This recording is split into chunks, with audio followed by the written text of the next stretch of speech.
Good evening. Welcome to our August 15th regularly scheduled board meeting at 6 o'clock p.m.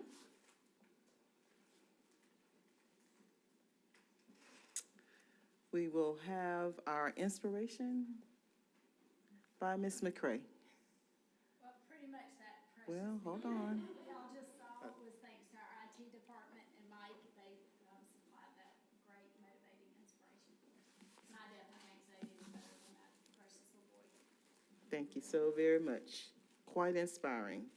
Our Pledge of Allegiance and character word today will be brought to us by Downtown Magnet Academy Elementary School. DEMA. Downtown Elementary Magnet Academy.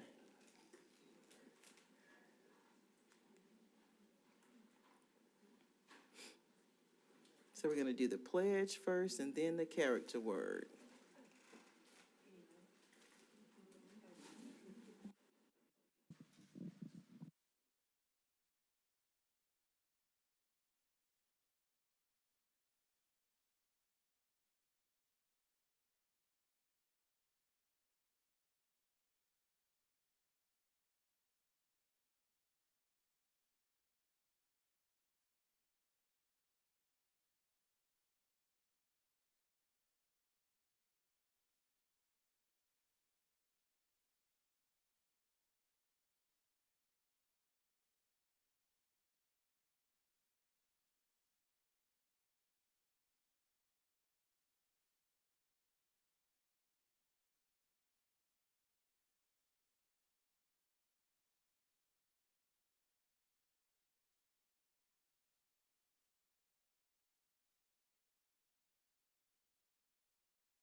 All right, this week our character word focuses on positive attitude, and we all know how important it is to have a positive attitude. So we're teaching the children about your attitude determines your altitude.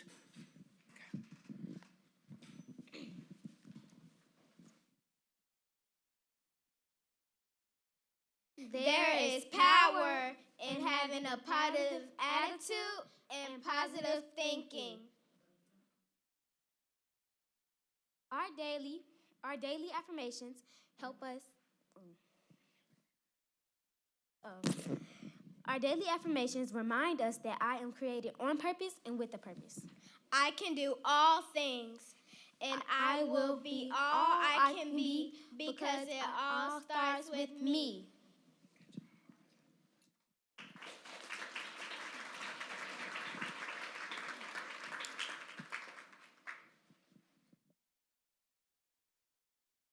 Thank you.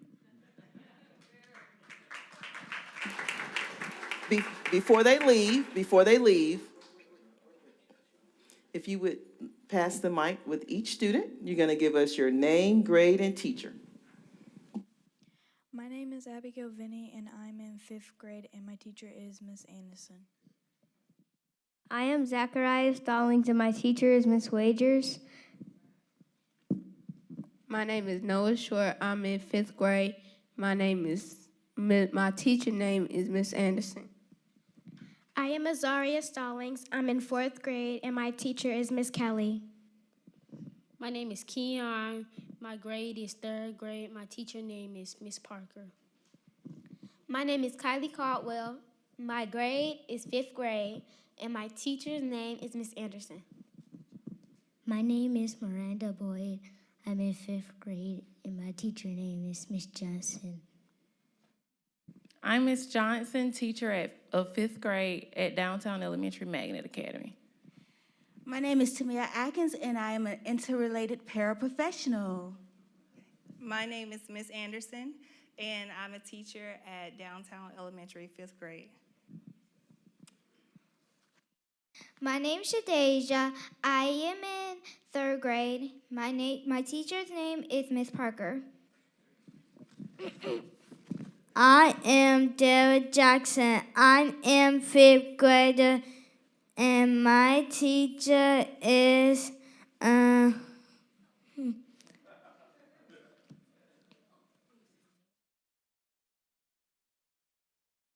Miss Waffen.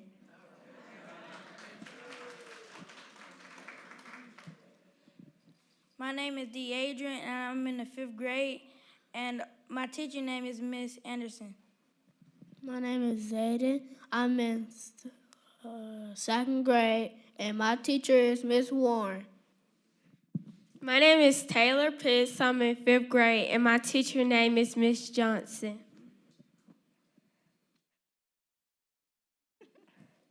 My name is Michaela Nichols, and wait, what? Oh. My grade is 5th grade, and my teacher's name is Miss Johnson.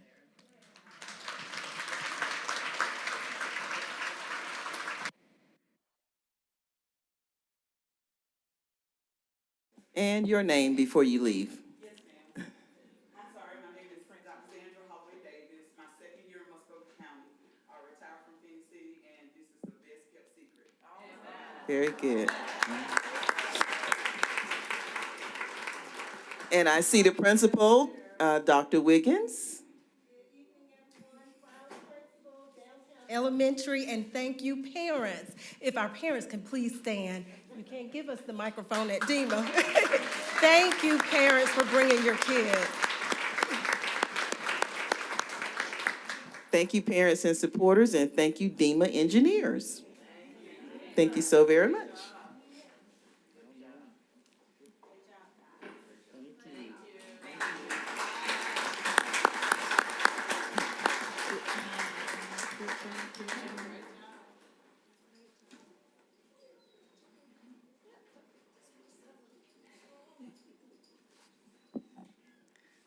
Need a motion to approve the agenda? All right, motion by Ms. Williams, second by Ms. Buckner. All in favor? Hand raised, that passes. Also, the DEMA engineers left us these treats. Very nice. Need them in about 15 more minutes. Nice snacks. Ms. Buckner? There it is. I want to offer a motion to excuse Mr. Mark Cantrell and also Mrs. Vanessa Jackson. All right, motion to excuse Mr. Cantrell and Ms. Jackson by Ms. Buckner, second by Ms. Williams. All in favor, raise your hand. That passes. Thank you so very much.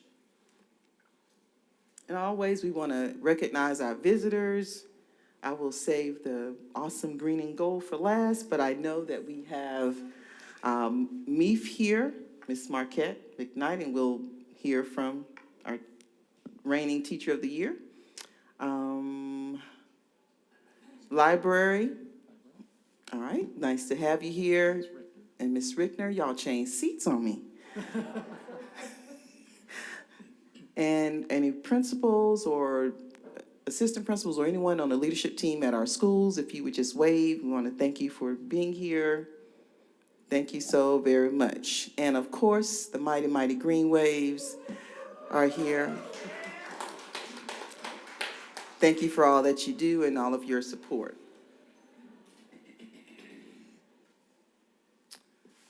District recognitions.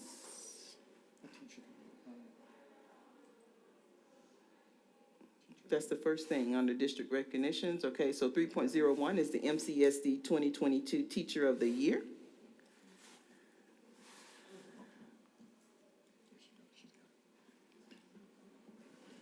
Ms. McKnight. Thank you, the Muscogee County School Board, for inviting MEEF to once again come before you and present our reigning 2022 Teacher of the Year. Before I get to that, I would like to introduce some of the folks we have here representing MEEF, and those are board members and our Vice Chair, Josh Reynolds, and Rita Ellis, who is also a MEEF board member, and a previous teacher of the year from Muscogee County, who's also the assistant principal, Aaron Cohn. Stefan Lawrence is also here too. So I'm just going to assume he was also representing MEAF as well as the school district. So it is my pleasure to introduce you for the second time. You heard from her back in March, I think it was, when we introduced the top 3 Teacher of the Year honorees. It is my deep pleasure to introduce you to formally tonight to Vanessa Ellis, our 2022 MCSD Teacher of the Year. A veteran teacher of about 10 years, Vanessa has a unique way of articulating the need for deeper, better relationships between teachers and students and how that leads to their success in the classroom and, as all of you already know, their success later in life as functioning adults. She has a lovely way of being very inclusive and diverse in her thinking and her representation of teachers. In the top 10 Teacher of the Year interviews that MEAF does to select the Teacher of the Year from Muscogee County, we were quite frankly shocked at the positivity when we ask, how has it been these last 3 years of COVID with virtual teaching, hybrid teaching, and then now in classroom teaching? And Vanessa led the way in those discussions, talking about not the challenges and the daunting task of having to do that kind of teaching, but about what they learned from COVID and what she learned and what made her a better teacher. And it was, again, reinforcing this understanding of getting to know her students, as all good teachers do, before they can teach them. And it is my pleasure today to introduce you to the Muscogee County School District 2022 Teacher of the Year, Vanessa Ellis from Veterans Memorial Middle School.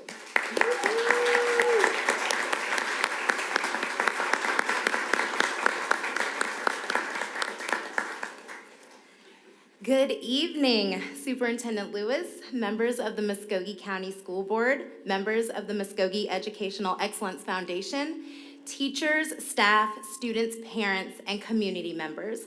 My name is Vanessa Ellis. I'm an 8th grade social studies teacher from Veterans Memorial Middle School, and I'm the 2022-2023 Muscogee County School District Teacher of the Year.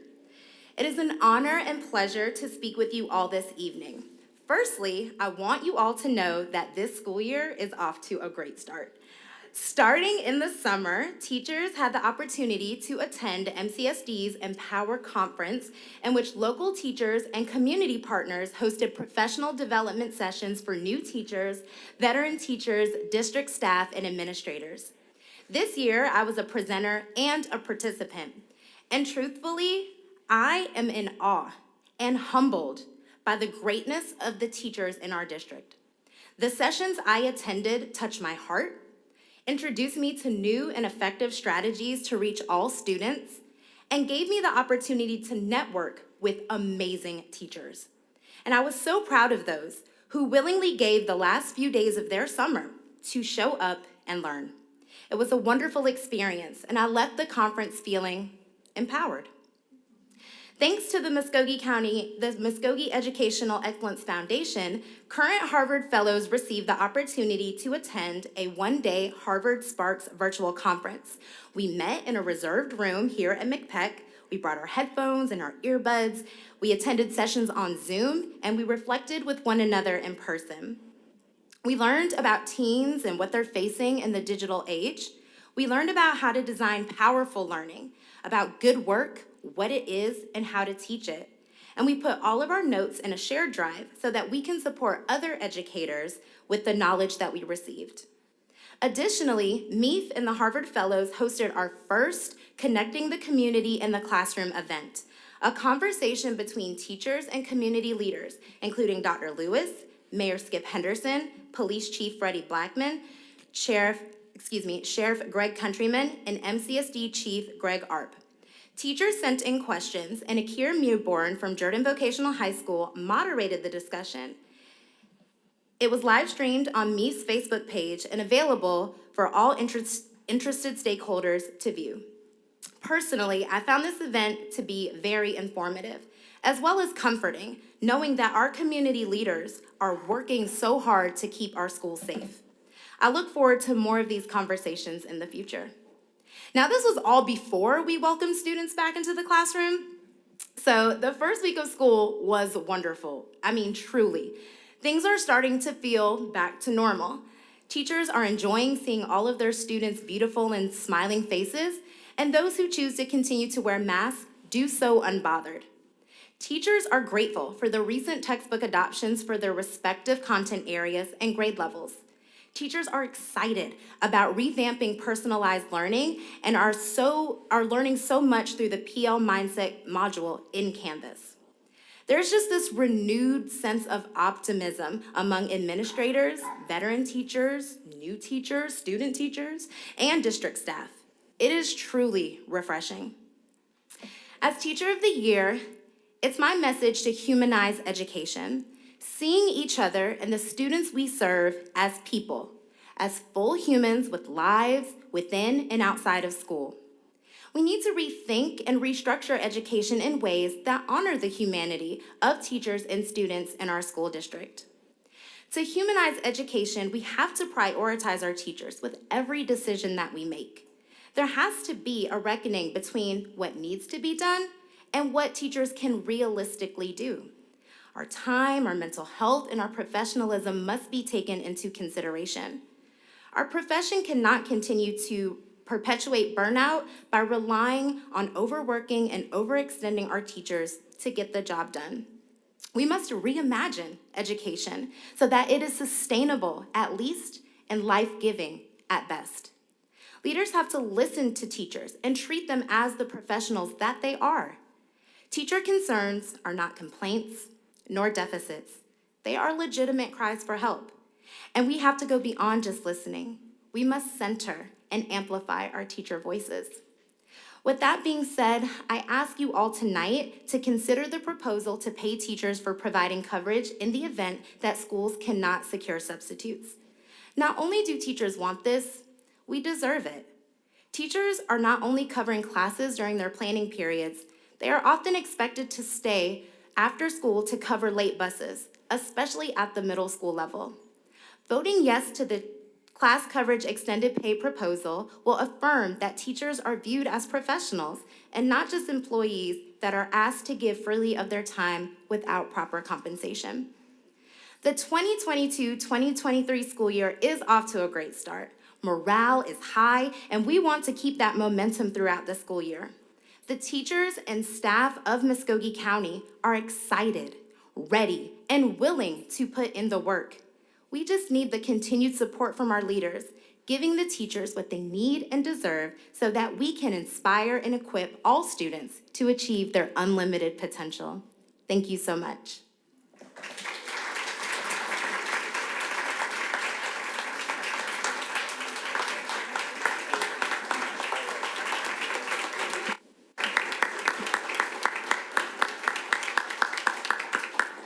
Thank you, Ms. Ellis, and congratulations again.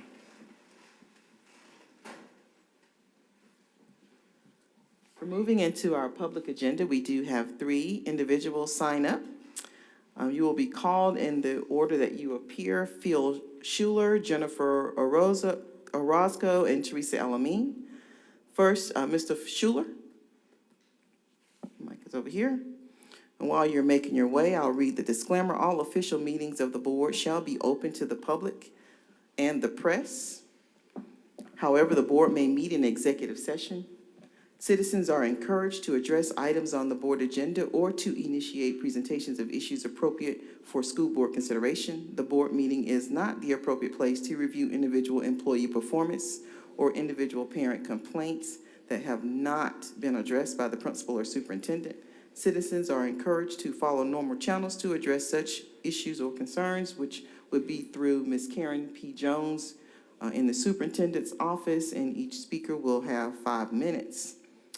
Mr. Schuler, go ahead. Thank you. So my heart is filled with many emotions tonight, but the first of those that I'd like to express is gratitude. Thank you. I know that each and every one of you works very, very hard and is so desirous, just like the mission describes, that you want to inspire and equip all students to achieve their highest and limited potential. So thank you. Thank you for what you do. Thank you for the many hours that you put in beyond what people even realize. Thank you. Tonight, I'd like to kind of consider that idea of the destinations that we want our children to reach, those great things that we want them to accomplish, the achievements we want to see in their lives. And to do that, I want us to kind of think about trains for a minute. I was reading about the bullet train in Japan. The newest ones can reach speeds of almost 400 miles an hour, and they take passengers from one destination to another. Or the freight trains that we see coming all around our county that pull just tremendous weight and many, many cars, taking them from one place to a specific destination. The thing that they have in common is the tracks. If those trains stay on the tracks, they will reach those destinations. But if they get derailed and get off those tracks, they will never reach those destinations that people want them to reach. So the same for our kids. The tracks that they've got to stay on to reach the destinations we want them to reach are the tracks of truth. And there are so many things in our society that are trying to derail those kids and take them off of those tracks of truth and lead them into the fields of confusion and chaos. Thinking about that, I picked up a book in the main public library a few weeks ago, and it was in the children's section of the library on display, and it's called You Know Sex. So it's a sex education book, and it is indicative of the broader sex education curriculum that we use.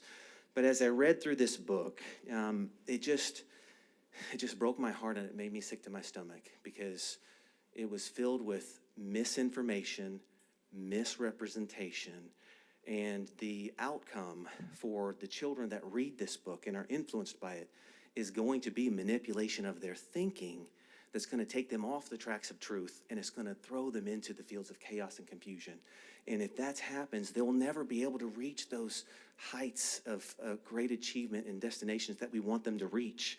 Some of the things and I don't have the time to kind of read anything from the book, but as I read it, and if you've not read it, it's called You Know Sex, and it's in the main public library. If you read this book, you will realize that it encourages children to disregard their authorities, to think, well, I know better than my parents or my other authorities. It encourages children to explore sexual activities that are dangerous, that are harmful, that will lead them into so many problems. It encourages them to live their lives based on their feelings, to explore what feels good and what, just dive in there. And it downplays sexually transmitted infections, it downplays sexually transmitted diseases, and it creates in the minds of children who would read this book that, oh man, this is gonna be great, and I don't have to worry about anything. And as a father of 7 kids myself, man, it would kill me if I knew that any of my kids read a book like this and how it could warp their thinking. Some statistics that I looked up from the CDC. Over half, 53% of all reported STDs are among adolescents and young adults aged 15 to 24. 53% of all STDs. There was also a press release from the Centers for Disease Control that reported on April 13th, 2021, that STDs have reached an all-time high for the 6th consecutive year. I want to ask us to think about something. Why would that be? And I want to ask you to consider that one of the big factors as to why that might be, that these STDs are going up and up and up, that mental illness is going up in our kids, that all these things are happening in our children's lives, is in large part because of some of the things they're learning about sex and sex education, some of the misrepresentation, misinformation. One example in this book, probably the pictures, there were about I'm just guesstimating, about 80% of pictured relationships were homosexual. And that is a gross misrepresentation of reality, because the homosexual relationships are a very small percentage of relationships, but yet this book presents them in all the pictures. And it doesn't say that, it just presents them, again, misrepresentation, misinformation. And I just want to ask you, number one, please take this book out of the library, and please consider what the curriculum is in our sex education, and don't let our kids get derailed from the tracks of truth, because we want them to achieve great things. Thank you, Mr. Schuler. And we do have a representative from the library, so they heard your presentation as well. Thank you. And Karen Jones has my email if anybody wants to reach out at all. All right.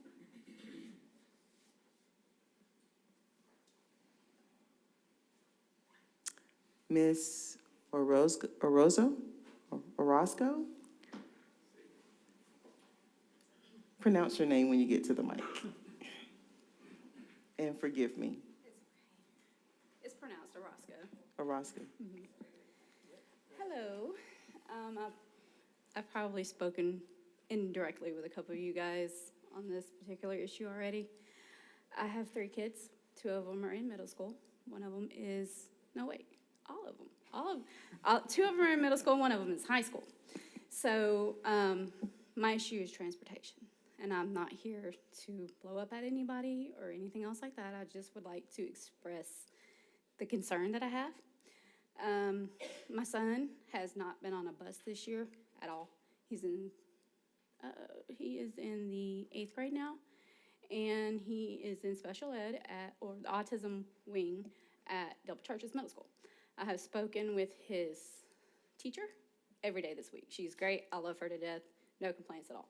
And I have actually spoken with a couple of people in transportation, and they are working on it. Okay, I understand they're working on it. Not hard to please. I get it.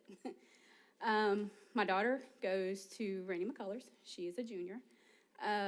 She gets to school late. It is what it is. She's about 15, 20 minutes late for her first period class. Not that big of a deal, even though it kind of is because, you know, it's school. I don't really mind them getting home late, as bad as it sounds, but with my Arnold baby, my 6th grader, she gets picked up at 9:50. School starts at like, what, 8:20? I think they're late at 8:20. And I've talked to all of these, you know, wonderful people in the office, and they are not counting these absences toward her or anything else like that, and they're not doing that for my son as well. But my problem is, I was made to sign a paper that said if I did not actively have my kids in school, that I could be put in jail, okay? It's fine. But at the same time, if y'all hold me to that standard, I think I should be able to hold transportation to that standard. They asked if my babies needed transportation when they got accepted into these magnet programs. And these are magnet programs, except for my son. Both my kids are in the magnet program. Okay, so these are hard classes, and my baby's tested in for these classes, and they work really, really hard.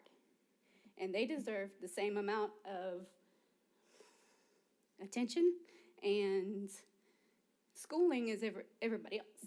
So I know that there's a bus driver shortage as well. I was told that, and I understand that. Last year, I think it was like 20 people, and I think there was another 20 or 30 added. I get it. Y'all were extremely, extremely short. I don't know what I can do to help. I'm at this point where if I need to do something, if I need to call somebody, or if we need to call somebody, because it's not just my son. And that's another thing, is I could have seriously just sent y'all an email. I've done it before, like, hey, Miss Kathy, how are you, you know? And I know that some people have sent y'all emails and y'all fixed it. Okay, that's fine. I appreciate that. I love that you can just fix it. I really do, and I couldn't even express how grateful I am. But there are other parents who can't send emails or don't have time to send emails or come up here and talk to you guys. I know in my son's class, there's another student who hasn't been there at all either. I don't know what her situation is or anything else like that, but I do know it's extremely frustrating when I work 45 hours a week to have to worry about if I can get my kids to school. And they deserve it. They do. They're great. And like I said, I love all their teachers and everybody I have spoken with at transportation has been extremely polite. You know, I haven't had any issues, and they have gotten back to me as quickly as they can. But I do know that other parents haven't had that luxury to where they were completely and totally ignored, and it's a problem. And I kind of just want to know how it's going to be fixed and when it's going to be fixed. But that's my issue. Thank you so very much. Hit it again. So we typically don't respond to those things, but I will share with you, just to be sure that everybody understands, this is probably one of the most frustrating things that any of us have dealt with, because there's not any one particular issue that we can point to say this is the problem. It's not a scheduling issue, it's not an incompetence problem, it's a lack of personnel. We have increased salaries, we have provided incentives, we've done all we know to do, and this is a problem that's not germane just to Muscogee County or Georgia, it's all over the country. That doesn't help you. I realize we all are experiencing the same level of frustration. To tell you though, we do have help on the way, because everybody needs to understand, out of safety and out of requirements, our drivers and those who are training to be drivers have to go through a certain amount of requirements in terms of training, and then have to go through a certain amount of hours where they transport students. All of that takes time. We have worked hard. We've increased our training rate. All the things we can do, we have actually done. All I can tell you is that we have drivers, about 24 of them, roughly, that are in the process and varying stages of completing those requirements, and as soon as they're available to go on a bus, they will do that. We want to but we're not going to rush them to the point where something would jeopardize safety and welfare of students or anybody else on the road. And the best thing people can do is, until we get this resolved and get more people on the road, because this, like I said, it's not an incompetence problem, it's not a training issue, it's not a scheduling issue, it's simply a lack of drivers, pure and simple. Up until that point, we're asking for patience. If there are people who can develop carpools, that's one way to might be able to help address these situations. If there are people in the neighborhood who can take turns driving, whatever it might be, we are asking for everyone's patience, understanding, and cooperation, do whatever they can do. We are doing everything we possibly can on our end. We know it's frustrating. Like I said, in my 43 years of doing this, I have never seen a situation as frustrating as this, but it's one that's shared with people throughout the country. It doesn't make it any easier. I understand that for other people, but we're trying to do everything we possibly can and still maintain the safety and welfare of everyone that we transport. Coupled with the fact that we had one thing that people can do, and I want everybody to remember this moment, we need everyone's help. When we register for school, if you wait till the last week of school, and we had 4,000 students more riding the buses this year than we've had in the past several years. That's not something we can anticipate.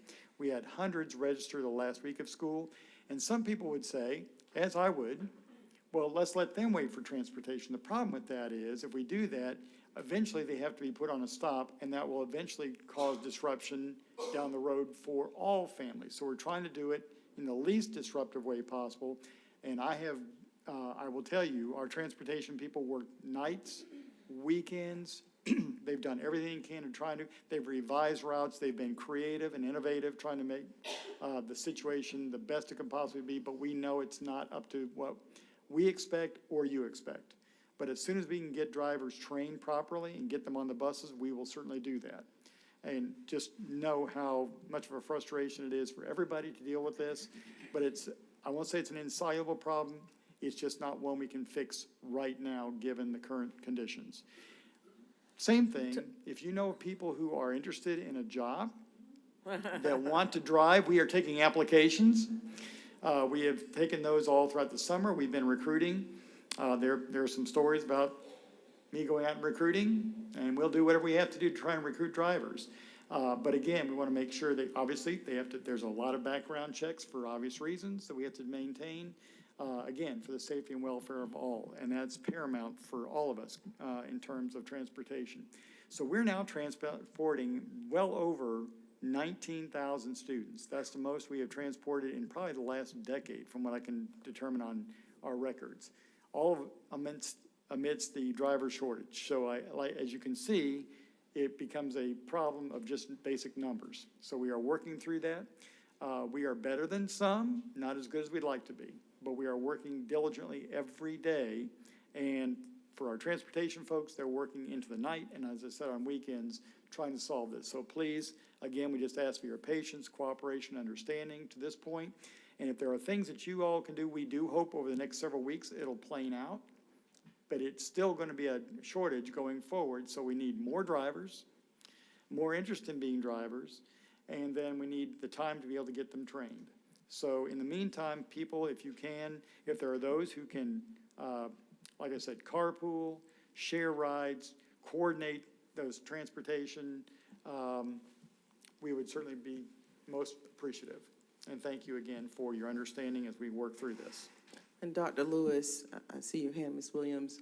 While we are doing all of these extra things to recruit for positions, not just bus drivers, maybe we can work out a partnership as we did during the pandemic with employers for the employees who can transport their students, for them to see if there's a way to adjust start times at work to assist us with this crisis. Yeah, anybody can do anything creatively at your place of work, whether it's coming in late or helping to coordinate those things, get off a bit early to take kids home. Whatever you can do, we are very grateful and appreciative of that up front.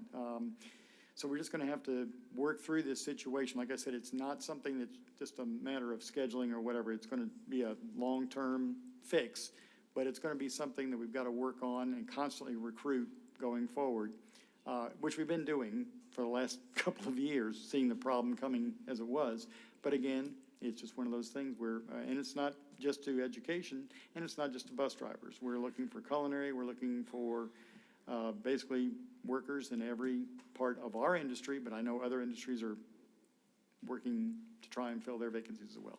So I have, first of all, before I have my question, thank you, Jennifer, for coming before us. I want to applaud the Transportation Department. I know, excuse me, that they have tried to be as responsive as humanly possible to every single parent on an individual basis in helping them. And I know they worked all weekend because I was getting communications with them Sunday while I was at church. So I know they're working very hard above and beyond, and we appreciate them, and I hope you'll pass that along. My question is, so with 24 drivers in some stage of getting their CDL, does that give us a light at the end of the tunnel? I mean, is it I don't, the shortage, is it so profound that? Yes. So then my next question is, if we have 24 that we know are in some stage of getting their licensing finished, and I know this is a heavy lift, but are we prepared as soon as a driver comes out with everything having been rescheduled in order to immediately put them on the bus and have literally, do we have 24 schedules built around these people so that we can move them on? I'll let Mr. Anderson speak, but I can tell you, all the while, we have people asking for new routes, new stops. So all those routes are changing all the time because of new additions. So we do have the capacity to accommodate that kind of rapid response to a driver coming online. Well, there are some other things we're doing. We're trying to also encourage recruitment. Like, we're trying to couple and cobble together things like, for example, we're offering, if a culinary person would like to do a full-time job, we're looking at how we can have them drive a bus, work in culinary, and drive in the bus afternoon, so we can give them a full-time job, basically. Nice, okay. Trying to do, but all that is not easy, as you might imagine. But I'll let Mr. Anderson respond to that. Thank you for the question. So yes, once those new drivers are trained and ready to go, they will be added to routes that are extremely long or that are getting to school late. So right now we are doubling our routes, and so those new drivers will be able to shorten those rides. Thank you. Yeah, I just want to make this point and agree totally with what Mrs. Williams has said, Kathy has said, and the superintendent has expressed all the problems that we've had. and we are working so hard to get a handle on this problem. It's just a very, very hard problem to have. But I do want to say one thing about that that 9:50 time is the one that caught me, and I know, like we said, we are doing absolutely everything we can. But I do want to come back to a student in middle school getting to school at 9:50, and I guess it struck me because I don't know much math, and I'm thinking that if my child got to school, if that's a math class, the first period, the kid has almost missed that whole class. And if there was some way we can accommodate when we have a kid that is missing over half or most of an academic class, and with me something especially like math, I hope we are accommodating. You don't really have to address, I'm just saying, I was just making this point. Well, I do want to just share that some of our schools, knowing that they were going to have some students late, whether it be middle school or high school, they've tried to adjust their schedule accordingly to allow for a class that might not, now I don't want anybody to be offended. Okay, very good. But maybe there might be an elective class that doesn't require them to be there. Or ILT. Or ILT, or some of those classes. We're trying to rearrange the schedules so that they're not missing really critically important core academic disciplines. They're all important. Having been a band director, I can honestly say that. But I also recognize that in elementary school, reading is absolutely paramount, and that we teach reading based on the research, usually first block in the morning. So we've made sure our elementary kids are there by and large right on time. It's because we have a tiered system that causes everything from that point on, when they start doubling up routes, it makes the middle school and the secondary and the high school later. That's just the dynamics of it. Yeah. But the schools are working to do everything they can, like I said, to make sure that they, like I said, the ILT, maybe we have in there, which is kind of an open period for tutoring, those kind of things, making those available. We're right now looking at putting Wi-Fi rangers on a few of our buses that we know have longer routes on, so the kids can work on their computers, either to or from school, to try and adjust and adapt to those situations going forward. Again, we understand the frustration. Nobody is more frustrated than the people who want to do a good job, like those in transportation, like all of us. So we're all experiencing that same frustration, but be patient, and we will work on it, and we'll get better over time, but it's going to take time. I can't make a square peg go in a round hole. Thank you very much. Our third speaker, Ms. Elamine.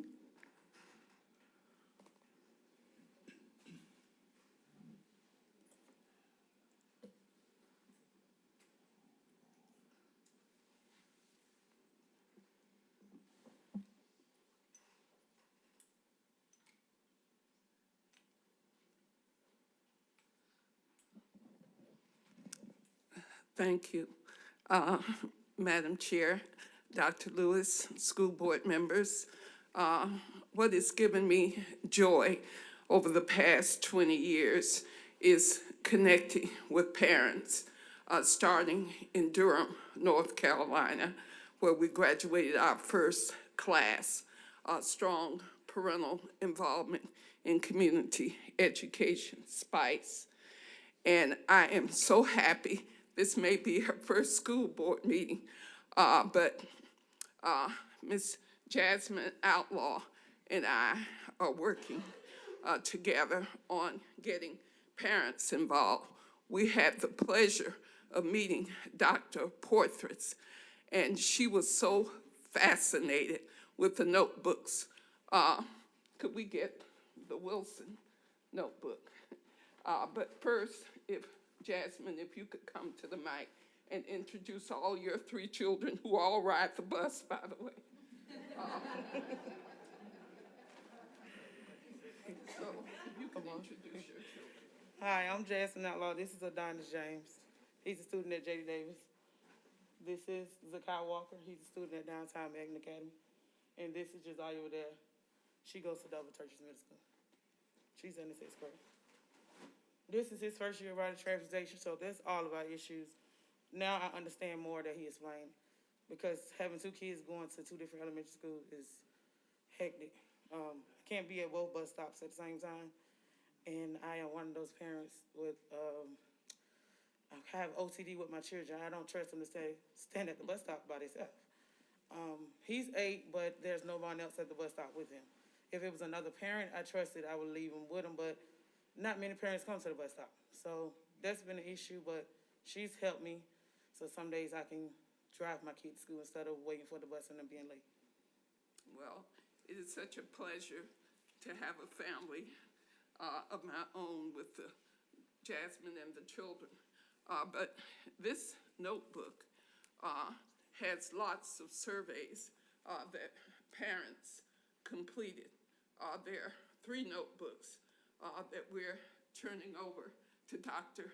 Vickers Ward because Dr. Portress was so fascinated when she looked at the notebooks and she saw what the parents were saying. So we do want to give them to you.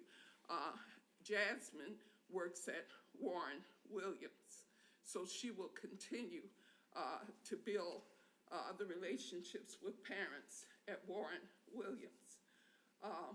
We were not so blessed at Elizabeth Canning, Farley, or Wilson Homes to find parents who would do what Jasmine is doing.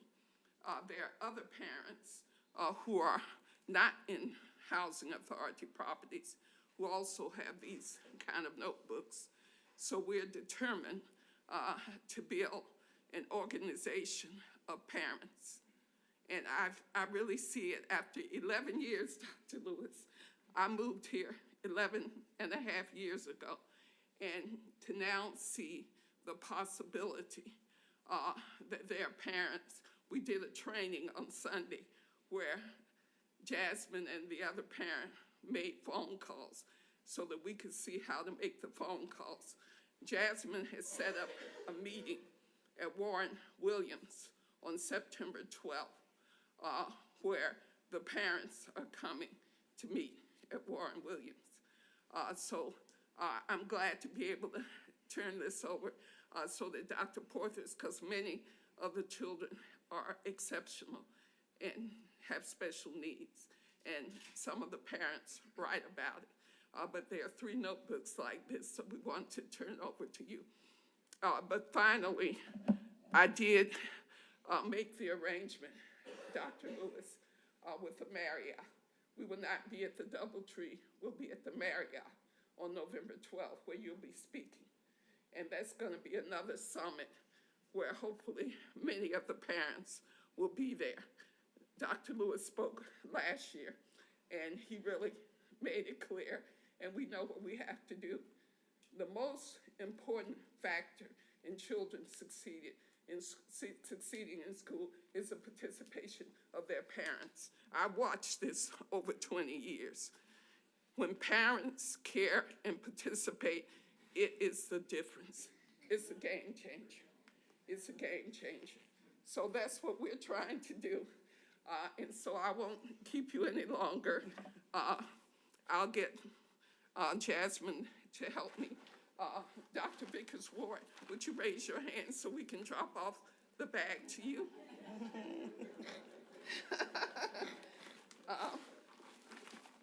Yes. So you'll find it quite interesting what parents are saying about what they need. I think Dr. Portress, she was quite fascinated with it. So we're gonna say goodnight. Thank you. And I'm gonna go home with my adopted family here. Good night. Thank you so very much. This is what gives me joy. Very good. This is what gives me joy. Thank you. Thank you. Thank you. All right, students, have a wonderful year. Absolutely.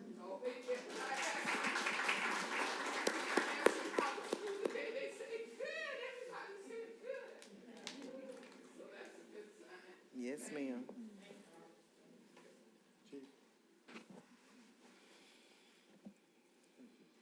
All right, moving into our action agenda. Item 5.01. Madam Chair, as a proud member of the William Henry Spencer alumni, I would like to make a motion that we approve 5.01 by reading the abbreviated introduction. I read the full page and a half last week at the work session, but I would like to read about who William R. Fluellen was. Mr. Flewellen was a 1969 graduate of William Henry Spencer High School and a lifelong resident of Columbus, Georgia, in which he contributed greatly even during his illness. He also attended Columbus State University. Mr. Flewellen was the strength of and proud president of the National William H. Spencer Alumni Association, often going above and beyond his call of duty. He reminded and encouraged each and every graduate of Spencer that they were indeed a Spencerian, and that in itself was something to be very proud of because of the rich heritage involved with that educational institution. Mr. Flewellen was known throughout the community of Columbus. He was a member of the Chattahoochee Valley Sports Hall of Fame and the Muscogee County Superintendent's Roundtable, as he was a strong supporter of the education community, working to pass several SPLOST to support Capitol building projects, to include our new Spencer. His wife, Mrs. Annette Flewellen, currently serves as the president of the Spencer Alumni Association. Mr. Flewellen was a staunch supporter for Spencer High School and its students throughout the decades. And so I move approval of the request from the William H. Spencer High School to name the auditorium in honor of Mr. William R. Flewellen. Second. Second by Ms. Chambers. Are there any questions? We're ready to vote electronically now. And while we do that, I want to ask Mrs. Flewellen if you would please stand so that we can recognize you. Thank you.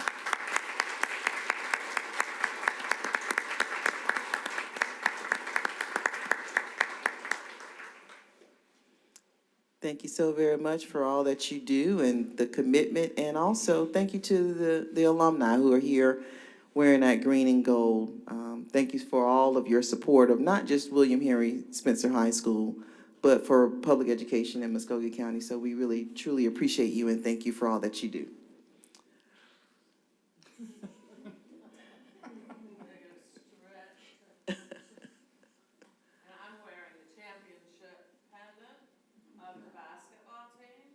Nice.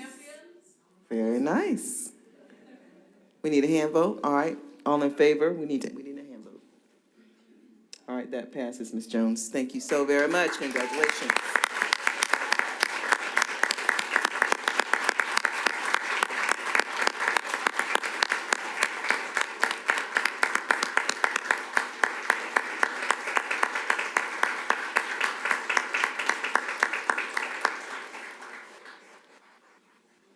That's outstanding.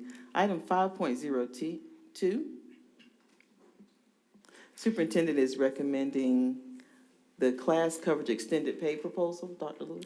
Just wanted to say there were a couple of questions that came up last week. I responded in email to you all, and those have been cleared up and resolved, I believe. So I proudly make this recommendation on behalf of our employees who deservedly would receive this based on your affirmative vote. I heard a motion by Ms. Chambers, second by Ms. Buckner. Are there any additional questions? All in favor, raise your hand. All right, that passes. Ms. Jones? Item 5.03 is policy IEDA. It's the revised unstructured break time. Motion by Ms. Williams, second by Ms. Buckner. Are there any additional questions? All in favor, raise your hand. That passes. Item 5.04 is the new policy IKBB for divisive concepts complaint resolution. The superintendent is asking for a 30-day waiver, so we're ready to take action on it now. Motion by Ms. Williams, second by Ms. Tillery. Are there any additional questions? All in favor, raise your hand. All right, that passes, Ms. Jones. Item 5.04 is the amended MOU for the Columbus Museum project. Motion by Ms. Williams, second by Ms. Buckner. Are there any additional questions? All in favor, hand vote. Raise your hand. That passes.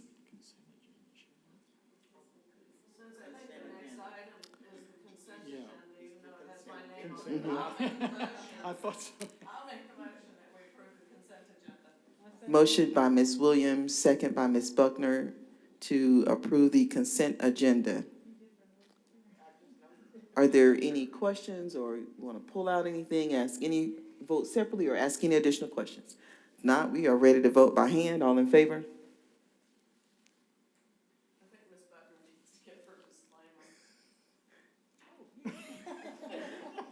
That passes, Ms. Jones, but Ms. Buckner has her standing disclaimer. Thank you, Mrs. Williams, and as, when I finish, you can also do the same thing to our donors. I'd like for the public to know that we have thoroughly discussed all these items. We're not just running down a list. If you listened at all last week, in fact, we discussed it for several hours. So we have discussed the people's business, and we're just voting on that tonight. Thank you so very much. Do you want to add anything before we? Hold on. Just a reminder that we do have a couple of community meetings, one tomorrow afternoon at 5:30 for reviewing and discussing the American Rescue Plan expenditures.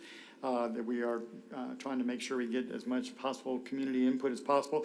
And to do that, we're having a meeting at 5:30 here in the boardroom tomorrow evening, and another one at noon on Wednesday.